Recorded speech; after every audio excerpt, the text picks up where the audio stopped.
I was pumped to see him like do that. But those things are a part of the belief of like, I belong up here no matter what my circumstance is. And again, that's why I'm like, all right, to make that jump from like, all right, top 5, 1 podium to be like, all right, I'm a podium guy. Those are the mental things that like, you just gotta like, it's gotta happen. It's gotta happen again. It's gotta happen again. And then at that point, then you start mentally believing it. Then everybody else will believe it. So, I think he's starting to figure that part out. And then once he does, then it'd be a different whole deal. So I don't think he could say that. Maybe the podium, like the bike cost him a podium. But I just think like Malcolm's too good and that bike's still good enough that jumping through the whoops or whatever he was struggling at, 6 races from now or next year, I think he would still end up on a podium no matter what. He would have made it happen. But where I was going with that too is after that race, which another thing that I saw that I was impressed with Mal, he left the truck, went over to KTM, sat down with Roger and Ian on his own. No one else did this. This was just him doing it. And, said, hey, I need help with my bike. So yeah. I don't know. I just thought that was a big, yeah, it's different. And 100% you can contest that to like, I don't think you've never done that in the past. Not that we've ever had to help. Exactly. Who are we going to talk to? Yeah. Tony.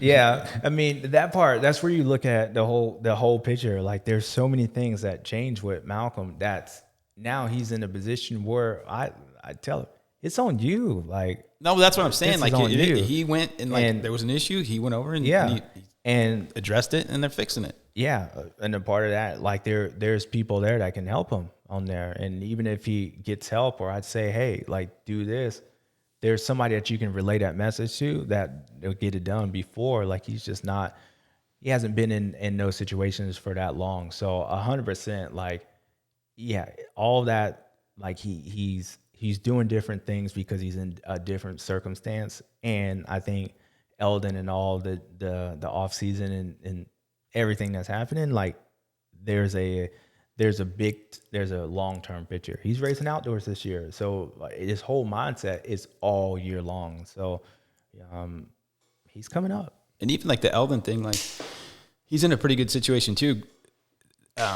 Just coincidentally, Marv and Coop, everyone else leaving Eldon, it's put Malcolm in a really, really good situation with Eldon because it's just really those two, well, AP too, but so it kind of leaves them nothing else but to, work with each other. Yeah. Yeah. I mean, so it's like super one-on-one. Yeah, you're right. And Malcolm's the number one guy over there. Like he's the number one guy as far as the podiums. I mean, Dean's there, but like he's their best chance of winning the title. So they put all the effort in him. Like he's the main guy, even with Eldon, between him and Plessinger. So yeah, and Eldon, I know for him personally, like he would love to turn Malcolm around and win a title. Would just be more credentials to him. So he's getting all the effort from everybody. So all that's helping Malcolm, like start believing that he's the guy